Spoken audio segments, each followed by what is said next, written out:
We don't just need a healthy supply of tears when we're watching a really sad movie. We need them all the time, but unfortunately a lot of people suffer from dry eye. But the experts at Southwestern Eye Center, they can help with that. I'm talking with Dr. Emily Brill this morning about dry eye. It's a really common condition, isn't it? Yeah, so especially in Arizona where we have much less humidity than the rest of the U.S., right. It's very, very common. Okay. Basically, they found in studies anywhere from 5 to 20% of U.S. people have dry eye disease. And they say basically because we're so dry in Arizona, Sure. we're more close to that 20% range. I mean, we always hear it's a dry heat, but it's just dry overall here. So why do we need tears on a regular basis? What do they do in our eye to keep it healthy? So the tears kind of coat the surface of the eye and they allow you to have clear and comfortable vision basically on a day-to-day basis. Okay. When we have dry eye, those tears don't coat the surface correctly and they cause discomfort, redness, irritation, and sometimes even overwatering of the eyes. Yeah, that's one of the common symptoms. If it's producing too many tears, but you're saying they're just not good tears. Yes, so basically that's your eye's way of trying to fix the problem if we're not doing anything, outside to fix it.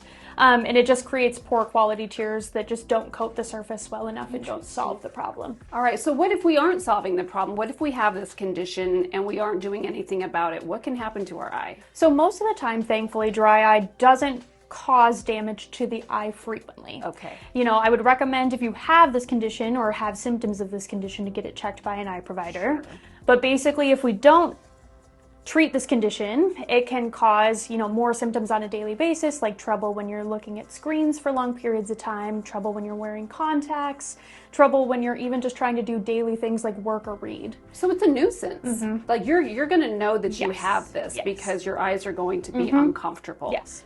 Is there anybody who is predisposed to this other than us living here in Arizona? So people that have inflammatory disorders in the body are much more common to basically have eye inflammation that causes dry eye. Okay, that makes sense. Also people that wear contact lenses or basically spend a lot of time outdoors in the wind or spend a lot of time in front of computer screens because we don't blink as much when we pay attention to computer screens or other types of screens. Okay.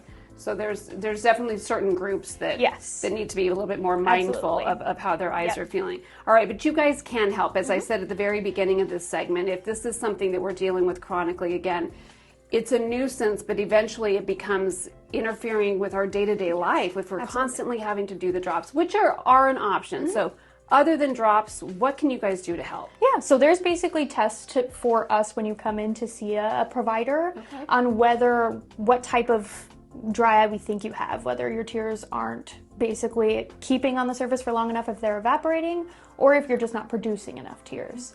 Basically, I kind of look at your lifestyle and what type of dry eye you have to give you the best option. There are drops, but there are other things like plugs that we can put in the drainage canals of the eye, or actual laser or kind of electric heat therapies that we can use if drops aren't fitting into your lifestyle. Okay, because you say a lot of times people they don't want to deal with the drops. And I don't blame them. And I don't, I mean, anything you have to do, in perpetuity, people kind of go, oh gosh, I don't know if I want to do that. So they can come and talk to you guys, get a game plan, especially, if you're going to be living in Arizona, you may as well get this figured out sooner than later. Or if you're over the age of 50, you're much more likely at that age. So absolutely, I would recommend asking your provider about it. They can tell you the best option for you. Really interesting information. Again, to get those tears going. And then if you do watch a sad movie, you want to have a good supply anyway. Dr. Brill, thank you so much. Really good information. Southwestern Eye Center has 21 locations throughout Arizona. If you'd like more information